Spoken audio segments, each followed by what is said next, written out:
My name is Dr. Susan Feneck. I am the CEO and founder of Juvenile Justice Impact.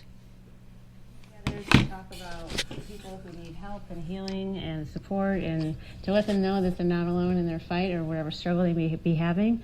And today we have with us Guiseppe Mandel, who has worked with a lot of at-risk youth, and he's going to talk about some of his experiences with a lot of the youth that he's had in several different programs that he's had the opportunity to work with and volunteer for and be a role model for a lot of youth.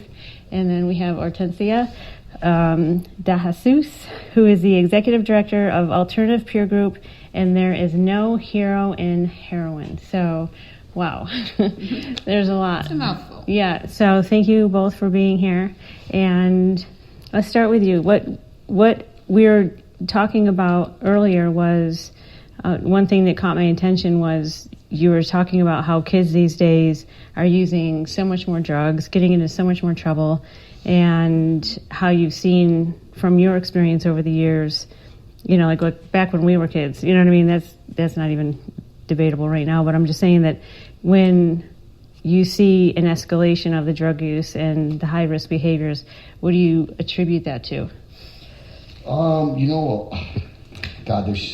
Where would I pinpoint it? Right. It's like eclectic. I was at APG last Wednesday in a meeting, and I was kind of shocked because there's a lot of young kids that are stuff that I never heard of, and I thought I was savvy in the drug and alcohol community as a peer, and yeah, it's crazy how accessible it is everywhere. I took the class for the One Tall Cop Says Stop, also a while back, and all the stuff that's over the counter that are drugs for juveniles and that I never even heard of. And it's crazy because they get in that drug scene, and then next thing you know, they're in, just over there. There was a young lady on house arrest, at 13, and it blew my mind. And you said you even saw youth at 11 years old. Well, how, 11, 12, 13? 13 and up. But you downstairs, you had mentioned that you'd seen... I have. Yeah. Yes, I have. We're already 11 years old, and they're sexually active, and they're already doing drugs that I'd never even seen until I was, I think, 16, and it was still taboo because I was in sports. Oh, yeah, it was like, for sure. That's hard stuff, and that's nothing compared to what's out there right now. Right. And it's just, in kids today, they're exposed to so much more, especially the social medias and everything that is just it opens their eyes to a whole different world. Like you were talking about sex trafficking earlier. One of our previous guests, his 13-year-old daughter came from a very functional family, supportive mom and dad, sat down and had dinner, and next thing you know, the 13-year-old was pretty much just a few steps away from being kidnapped. I mean, because this sex trafficker had groomed her so much, and it was just unbelievable. And come to find it was never a 13-year-old boy; it was a grown man. Right. Scary. I have that experience also with my daughter, a loose experience where, they're kids, they're real susceptible, so they get online now, and they think it's a joke as a kids, right? Her and her friend thought it was a joke, and they were messaging a guy back and forth, and they thought it was funny. And this guy they said that they were 18, and this guy was older. Well, I don't know how old he was, right? It's all through the internet. Right. And then texting back and forth, and they thought it was funny. And good thing we caught it right away. And I don't want to say like I'm any more stable than any other household, right? But they go to school, they got my father's there, my aunt's there, me and their mom get along well. So we're watching them all the time. And they're still able to do it where we caught it late. Right. And that's how fast it can happen. This guy could have just lured them right in, and that's it. And it's not even against their will at that point. Right. It's almost like they're coursing them and courting them right from the beginning, saying that they can give them everything, and then they can get them on drugs, get them hooked on heroin or pills, and that's it. It's a wrap. It's unfortunate. So. And we're going to get more to that in just a minute, because I know from what you've told me about what you're doing has a lot to do with what you're just explaining. So please tell us about your company and what you do and how you got there and the youth that you serve and how they get into your program and how you help them, and tell us about some stories of success. Oh, there's lots of success. Where there is no hero in Heroin is a 501c3 foundation. We have two different areas of the company. One is our alternative peer group, which Giuseppe said APG for short. Nice. And that's a place where young people who are at risk for substance use disorder or mental health can come and have a peer recovery support specialist that's assigned to them. They have a place where they can hang out after school, and they can play videos in a safe environment. Nice. We do recreational therapy with them. We take them out camping. Oh, we wonderful. take them to different places that they would enjoy, that has nothing to do with drugs and alcohol. Nice. And sort of exposing them to, hey, there is another life, there are other fun things that you can do, because we strongly believe that if you're in recovery, you ought to be having fun. Sure. And so we try to have fun with them all of the time. We have a book club, we do arts and crafts. I mean, we do Nice. all kinds of stuff, including, meetings that we do bring in, some self-regulation classes for impulse control, because as you know, Yeah. as teenagers, they have a lot of impulse control problems. So, Sure. and we're just there to sit next to them and just hold them up, really, to say, we get it. We're Nice. with you. I would love Not to invite you alone. to the workshops that we have. Great. I would You can. love to Do you that. have now? Do these youth?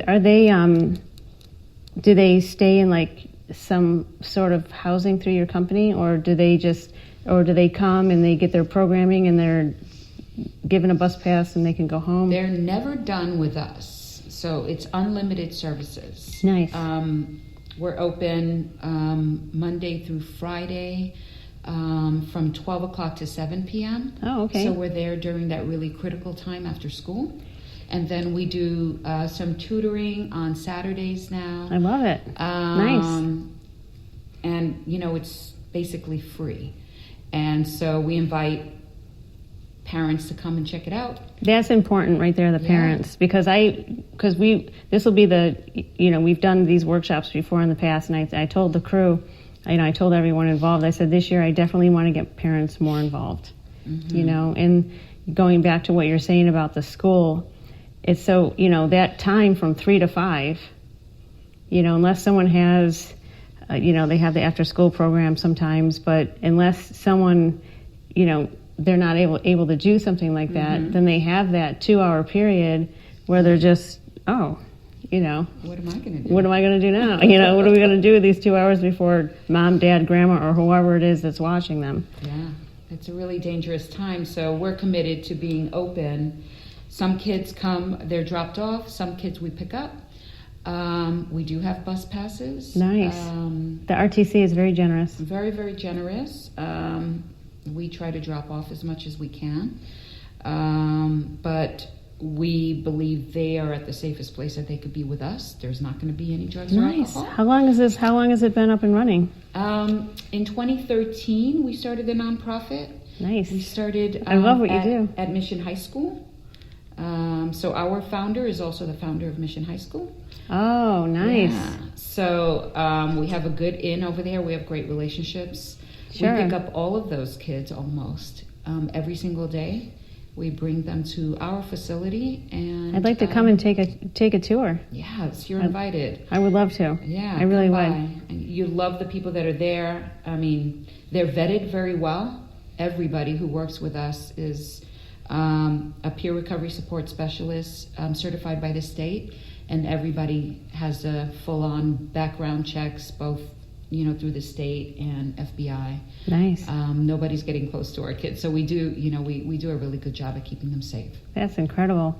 And so it sounds to me like you get the majority of your population for this program from the high school? From the high school, from the harbor. Oh, the harbor. I love the harbor. No, Jack Martin and Judge Roy.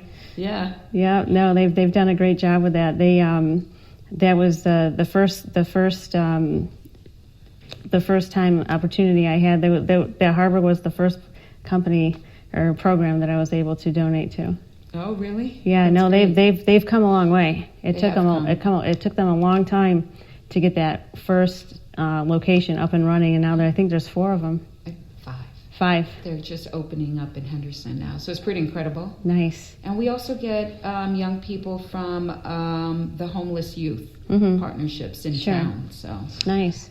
we're getting them from different areas, and they're just regular schools that call us, and moms and dads, and people who are scared and don't know what to do. I love it. So that's how they get into the entry, and then whoever's you're the executive director, so you'd say, okay, you do an intake. Yep. And then you do an intake, and we say, okay, this boy or this girl has these needs, and then you put them in the right programming under your umbrella, it sounds like. Yes, so we have the alternative peer group, and again, if they're at risk, and usually that means they've either come from a home where there's substance use, or they've already experimented with substance use, or need an aftercare for people who are in treatment. And so they come, we do the assessment, we have a mental health practitioner, we have a substance use counselor, and then, we just engage them and the family as much as possible. Nice. They meet with the peer recovery support specialists. We're doing really good collaboration with the high school and the Harbor. We talk a lot.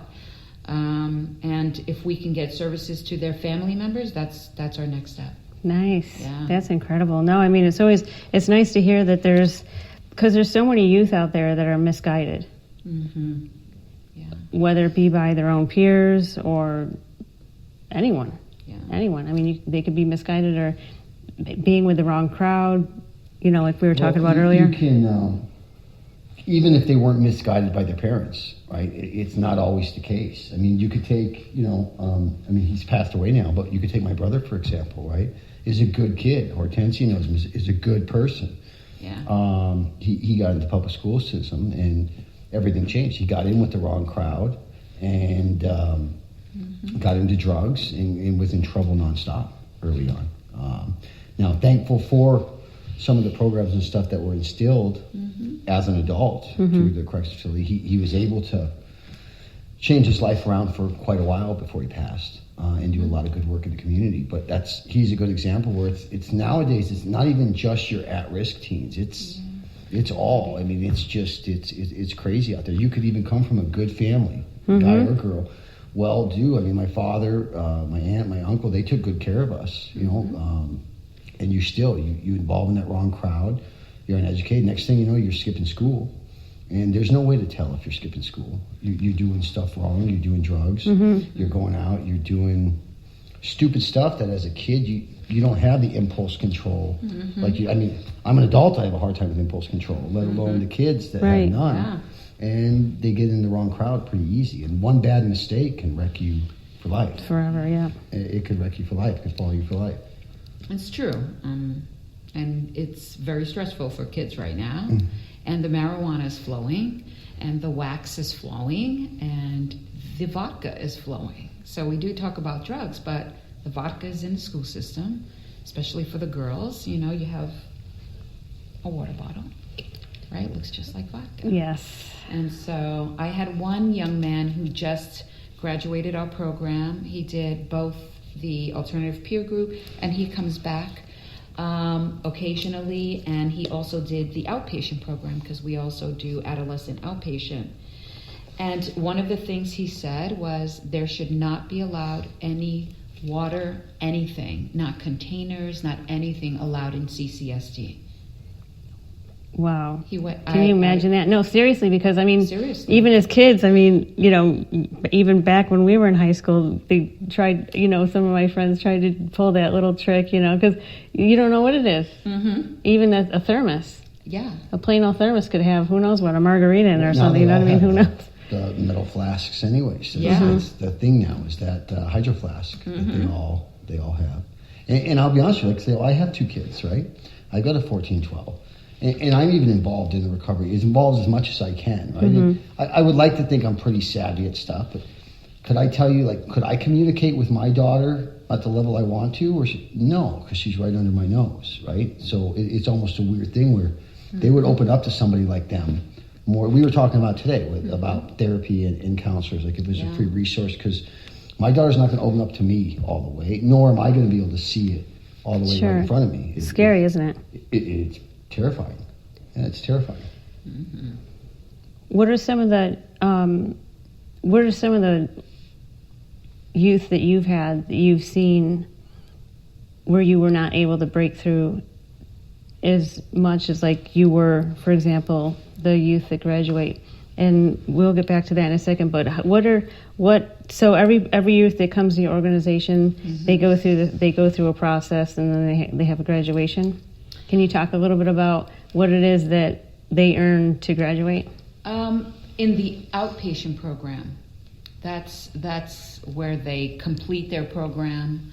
Nice. So they have clean time, so that means they're abstinent. They're not using any substances at this point. Now that takes time. Mm-hmm. We don't have a treatment agency that is going to get rid of any child who comes in dirty. Right. It's just not part of what we do. If a child is still using substances in our program, that means we need to change what we're doing. Sure. In my opinion, and it's not cutting anybody off. So we'll do whatever we need to get them there. So once they get there and they can maintain, and they're engaged back in wanting a life for themselves, whether it's a job or back to school or in a recovery community, volunteering. That's important. It's really big. Important. It's so important, volunteering, because they get to see so many different other community organizations. Like even when St. Jude was doing their toy drive, I can't tell you how many bags I lifted to go into that tractor trailer. But there was other family members there. It was just awesome, and the kids felt like they were, wow, like really doing something cool for other kids who doesn't have this bike, who doesn't have this. I mean, it was just hundreds, thousands of toys that went out to the community. But it was just great for them to see, wow, this is, even the few times we're like, wow, this is going to be a great gift for someone, like, all right, put it on the truck, everything from just everything, and for kids to volunteer, they get to see their efforts actually have an impact on someone else's life. That's awesome. That's just really great. Well, purpose is a big thing, I think. Yeah. Even for adults and for kids, if you can give them a purpose, then that can put them on the right track. Some kind of guided purpose where it's something bigger than them that it keeps them wanting to going, right? It's not all about, self, and it drives. I mean, that's what drives me, and that's what drove me as a kid. So I don't know if... the kids are into so many different things this way, but I notice if you give them a purpose, like, hey, I need you to do this is for the greater good, I think it's a lot more... Yeah, no, I couldn't agree more. It's a lot more productive. They're if they like a purpose and they see they're making a difference in something. And they want to. Yeah. They really are. They're smart and they're kind and loving, and they want to be accepted more than anything. When we take them to like the rescue mission where they're feeding the homeless, wow. Yeah. That makes a huge impact. But mostly when they're done with outpatient, they love being clean and sober. They are enjoying what they're doing. They have the clarity that they didn't have before. Yeah, and the access to having fun. I think that's the other thing that that makes us kind of special. Sure. The alternative peer group is that they can walk in there and they have people to say, missed you, love you. We're going to go to the theater, or we're going to go bowling. Come on, and we're having fun together. So that's pretty different. That's awesome. Yeah. And how many youth are in your program? It ranges. Yeah. We took a hit during the pandemic. I think like everybody else. Yeah. But what we decided to do during that time was we invited all of the kids over to do online school at our facility. Oh, nice. So we set up tutors and we set up tables, wow. and we brought the kids so they wouldn't be alone. I'm only speaking from experience. I know that because when you see these, when everything went online, you have grandparents that were watching the kids, and they don't. I mean, trust me, I know how difficult that was because all of a sudden you're an IT expert, and they would spend half the time figuring out how to navigate through this whole online thing and miss 80% of the class because no one knew how to do anything. But that, I can tell you how valuable that is. But no, that's incredible. It really is, and it gives them an opportunity to know that they because a lot of at-risk youth, they didn't have certain role models, and they didn't have the people there for them. They didn't have the people who listen, like you said, just to have someone be like, wow, you actually care, and to have that person in their lives it changes it forever. It does. And then, kids who are at risk or struggle with mental health, it's really hard for them. They shouldn't be alone. And then, you had this pandemic and they were more isolated than ever. Yeah. And the decision was made. So we had tables and laptops lined up, and we hired substitute licensed teachers, and they came in and helped the kids. They helped the kids through it. And so we're really proud that we were able to do that, and help them get through the year, not just with their substance use and isolation, but school's important. And the one thing, it was on the news all the time about the suicide rate skyrocketing during the pandemic, depression, because everyone. I'm not just focusing on youth. There's, people are, have to isolate, stay home, can't go here, can't go there. And so they lost all of that fun socializing, going to school and being on the playground and connections. Instead of being stuck at home. And that was a pretty rough year, but thank God there's organizations like yours out there. Yeah. But I would love to invite all of them to especially our workshop that we have coming up at the end of the month. I'll share with you the flyer. Okay. And I think it'd be great that if we can collaborate and continue to have even a stronger impact on everything that we're doing. Like when we were talking about everyone that we brought in to City Hall, or even the first workshop, it's about bringing the community together. Okay, you do these 5 things, we do these 5 things. Hey, I think it'd be great if our people maybe got involved in your 5 things, and maybe we do 5 other things that are great, and then you can come on board with us, and we can, just collaborate and see what we can do together to even make even a bigger difference. It's needed, and we can't be working in silos, and we need to share and connect on a regular basis and collaborate. We have to collaborate because the kids, they need services. They really do. They need so more much. Now than ever, especially like when we were talking before we started rolling. We were talking about some of the experiences that just stories of how kids today just are have access to so many drugs. And you were saying that earlier that someone had used they thought it was cocaine or something, and it had something else in it, fentanyl. Well, so my brother OD'd from cocaine laced with fentanyl. But there was a kid, I don't want to say I don't want to leave high school names or anything out of it, but a high school kid that took a counterfeit pressed oxycodone, right, which you would think was a pill, but it was a fentanyl pill, and they OD'd this year. It's a big deal because, like, when we were kids, say even if you experimented with cocaine, right, which I hate to say the word experimented, but there's kids that I know in high school that, including myself, that did cocaine, right? Some only might have done it once or twice and never did it again. That's not an option anymore with the because fentanyl, of what they put in it. Because of the fentanyl out there, it's one and it's done. Yeah. And so to create awareness and because it's kind of swept under the rug, it's drugs is a stigma, and even parents say they're sending their kids to treatment or they want to send their kids there, say that they're not. It's a stigma. It's like I can't tell anybody I'm sending my kid to rehab, or when I was in school, I went to a private high school.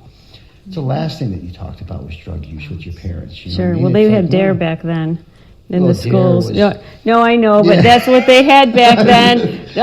right. There was, hey, look, this is That's what they everything that's had out back there. then, you know? I mean, gee, Yes. you know what I'm talking about. This is your brain. This is your brain on drugs Yeah. with the egg cracking in the pan. That You was know, a commercial. I know what. I'm just, but they had that. But that's what they had on the Yeah. commercials back then, right? And Yeah. but the DARE program, and you Yeah. know, give them credit for trying, you know. Oh, yeah, and absolutely. Well, I guess the new DARE program is a little different, right? It's more about, I don't know either. enough about it. Yeah, I don't either. But I'm glad there was but I'm just saying, as an example, back in the day, that's what was in school back Yeah. then.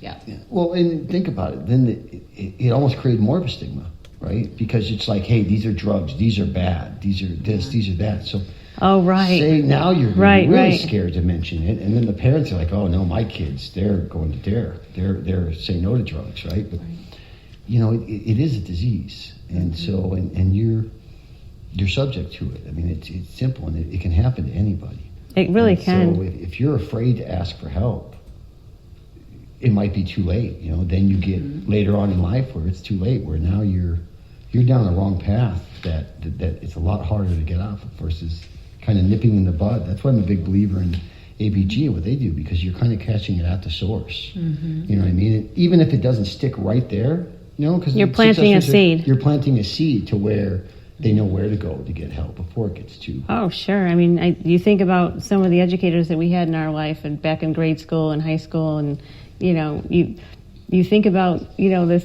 one sentence of advice that, you know, one teacher gave you, and there's I think about some of the stuff that teachers you told me back in the day. Yeah. For sure, it stays with you. You know, you have an impression, whether it's good, bad, or indifferent advice that they gave you, you still remember it, you know? You do, and with some of the, especially the girls who have low self-esteem, and they're beautiful.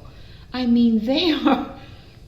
It amazes me when I go, wow, you are gorgeous, and they're like, what? Mm-hmm. And I'm like, turn around and look at this mirror. And you know, they can't see it, so they have. It's You know, sad. they have us to say, Sure. no, the truth is you are, and you're kind, and you're an awesome human being, and you're worthy of love, and so it's really important that they have all of that. But I do believe that with our alternative peer group, the APG, we're planting seeds, and we do what we can and expose them and show them that you can have adults that, you know, that you can go to. Sure. But that, you know, they'll have the information. That's incredible. And how did you get involved in this incredible program? And I just love it, because I think that, you know, you want to have an impact, and then what they tell someone else, you know, then one of the youth in the program might have a friend that's struggling with something, and then they refer them. So it's incredible. But you've been there for. I haven't been with the alternative peer group with Tin High for very long, but I've known the owner and collaborated with him for the last 12 years or so. Right. So it was an easy, you know, it was It was easy just for like the me natural thing to It do. was very natural. You know, we know each other. We know the same people. We have the same passions. I'm the adult child of an alcoholic. And I was a youth co-director of a youth program at my church for many years, and we had kids who were using methamphetamines and one on alcohol, and that's how I learned how to you know, get them into treatment and hold their hand. And I So learned this has about been a 12 lifelong step. journey for you. You know, I didn't know. Right. Right? I We didn't never know. We never know. Think does about this? it. We don't. Right. Who does this? Right. So yeah, and then when I was going to meetings with them, I was like, oh, wait a minute, I'm the daughter of an alcoholic. Oh, well, that makes sense. Well, no wonder my dad did that. You know, and it helped make sense of it. And then I fell into a job, and that was it. And I was there. I fell in love with it, and I was like, everybody should be in recovery. Like, everybody should have this. Why is this a secret? Well, like you were saying, the stigma. Well, it's the stigma, and I'll say it right now too. Is a foundation for recovery, right? So recovery-friendly workplaces.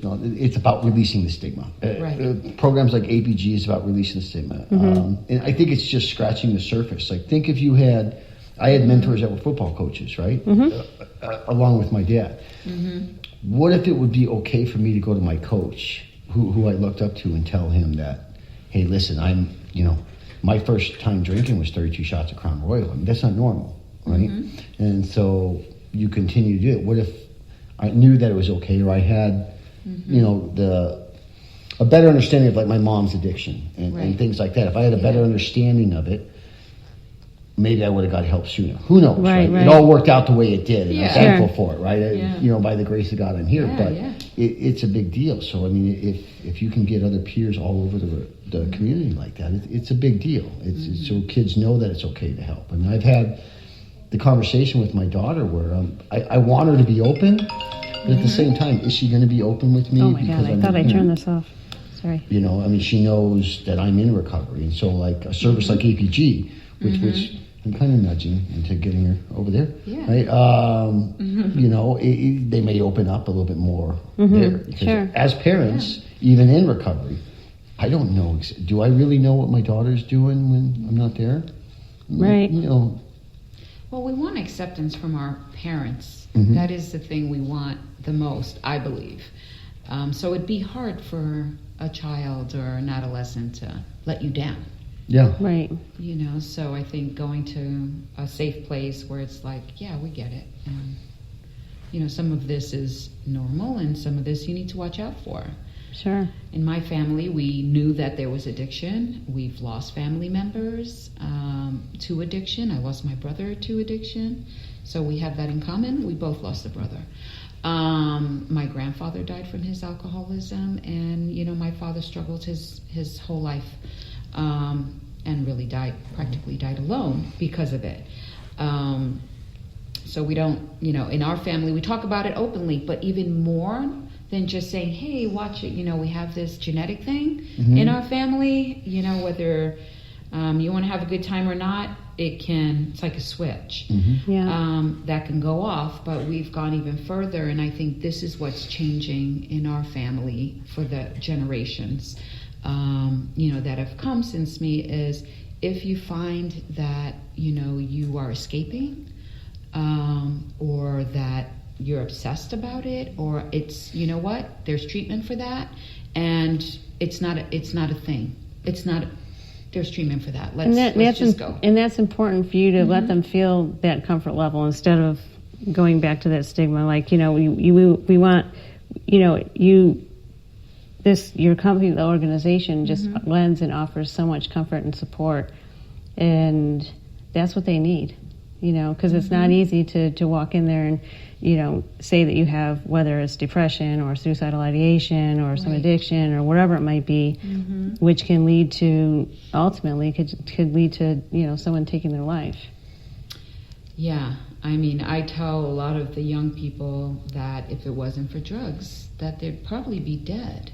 Because they were suicidal, they had engaged in self-harm. And so in order to sort of release them from even that guilt, it's just like, look, the drugs kept you alive temporarily. Right. You're here now, let's get through this. Let's go forward. Yeah. Rather than, wow, you did this, you did that. I mean, right. It's a symptom and of something bigger. So we move on from that. We don't pay a lot of attention to their... Right. Here's a problem. This is what the solutions are going to be going forward.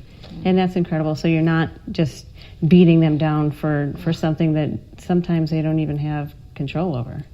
Exactly. Right. They have no choice to survive. Right. Incredible. That's just great. And so you've been to her program in the past? Yes. Yeah, it's awesome over there. It's really eye-opening because it's an eye-opening experience. It's a bunch of peers, but they open up with each other, where normally you wouldn't, right? If it's you sitting with like the old school intervention, right? Are you going to really open up with the intervention when you're surrounded by family members, or are you going to really open up freely where you have other peers, where peer pressure is a real thing, and it can work the opposite too. If you've got a bunch of peers that are in recovery, actual peers your age, you're going to open up a little bit more because you're going to kind of know that it's okay. It's easier to open up and say, hey, look, they're struggling with that problem too. Or, hey, they're struggling with that problem too. Right. And it's kind of cool because just the last one on Wednesday, like how open the kids were about it. And, when I was that age, I would have never opened up about that in a group. There's no way I would have opened Right. up about that in a group. We were old school football. You get out there, you do the work, and you just you stuff it. And I didn't have something like that. Maybe it was around, but I didn't know about it back then. No, and that's great because seriously, like you're going to sit around, like you're saying, they're more comfortable with their peers, but I've seen the family interventions, and they probably feel like they're blocked in a corner and be like, I don't want to talk. No, it's like an attack. Yeah. Right. I thought about when, if my family, and this when I was adult, an intervention, you're just like, dude, why are you all attacking me? So your hormones are going like crazy. I can only imagine in high school, you know what I mean? If everyone's kind of coming at you versus if it's, you can just talk a lot openly, a lot more open with your peers. And it goes back to that comfort level. Like you said with your program, okay, you had this problem.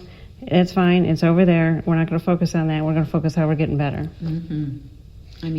It's basic. You had these substances for whatever reason. You use them for whatever reason. Let's get to the reason and let's move forward. It doesn't have to be, you don't have to be in jail for the rest of your life. Sure. Because of it. But sometimes because of it, they do. Yeah, that is so true. That is so true. Especially the kids that are coming from, like you said, we had one there, and she was being monitored, and we have probation officers that come and check up on our kids. Oh, and, right. Yeah, to see where they are, and I'm glad that they have a place to go that's safe.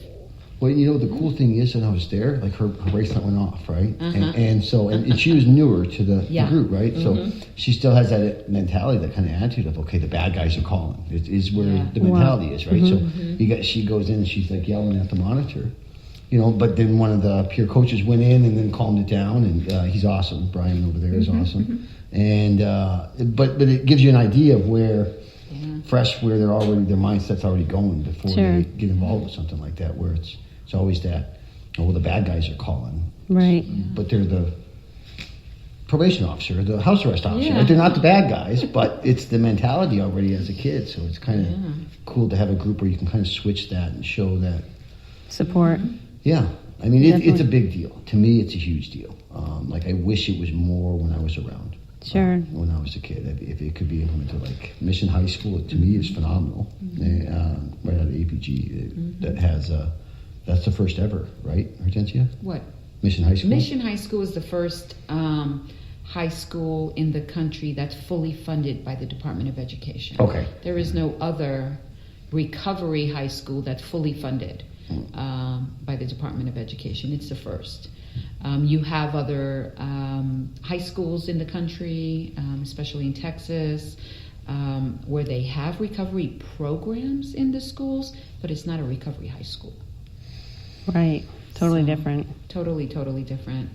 Do you think if you would have struggled with, I know if I would have struggled with addiction in high school, which I did, but there was a recovery program in my high school, I don't know if I would have signed up for it. It's kind of one of those, here, sign up for this anonymous program, but it's still that peer thing where, and you may, but that's why I think it's so important to have a group where you can go to alternative peer group, you can share and have different mentors that have been there as well. An alternative to being kicked out from school, right? If you wanted to play football and, it was, hey, go to this program or you're going to get kicked out. Go to the program. Yeah. Sure. Give it a shot. 100%. Yeah. Think of how many athletes were saved that are pro athletes that are figureheads in the community that were saved through athletics and sports, because they talk about it all the time. Boxing, football, all the time. Boxing is huge. Boxing's really known for it. Where you got an aggressive mentality. You put them into a boxing is a team sport at a young age, right? You're still working out with your team, and you give them a purpose to help your team, and kind of gives you a purpose. I mean, that's a sense of belonging too. It's a brotherhood. It's a sense of belonging. But the thing is, once you take that away, to have a group afterwards that you can go to, it's kind of a missing link. Yeah.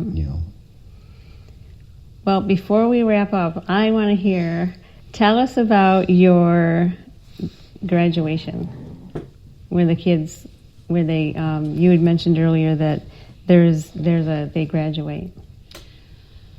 We're not having like your graduation like you see in a school or in a court or somebody who Sure. completes a program, because they're all completing at different times. Nice. But we make it a big deal, and we have we congratulate them. We have the group tell them how they've changed, the impact that they've had. I That love is it. so cool. It's like when Yeah. another kid tells another kid the impact that their recovery has had on them, then that's something to celebrate. Sure. And so, we stay connected as much as possible. We want them to come back and be peers now, right? I was just going to say that. For the other kids, Yeah. We have some kids in our alternative peer group that have been clean 3 years, 2 years. Those, you can't put a price on that. That's Right. like priceless. Congratulations. Right? Seriously, that is it's just It's way it better is. than me coming in there and talking. The kid who's done it. Right. Yeah. And then they see someone walking through the door for the first time, and then you get someone who's been there for an extended period of time, who's been successful, and be like, hey, you're not alone. I was you, and then they can help them that way. That's awesome. Well, thank you both so much for your time. If anyone would like to get a hold of you, is there any contact information that you have? My cell phone's out to the open always. It's on 24 hours. It's 702-472-6248. And then Juvenile Justice Impact, we can be reached at 1-888-JJI-0010, or you can check us out at impactjji.com. And feel free to subscribe. That way you can get all of the podcast notices for every time we have one. And please donate. Every dollar counts. It goes towards everything that we're using to make everything happen, whether it's the podcast, the workshops, scholarships, no matter, everything. It's all inclusive, and every dollar counts. So thank you so much for everyone out there who has donated, supported.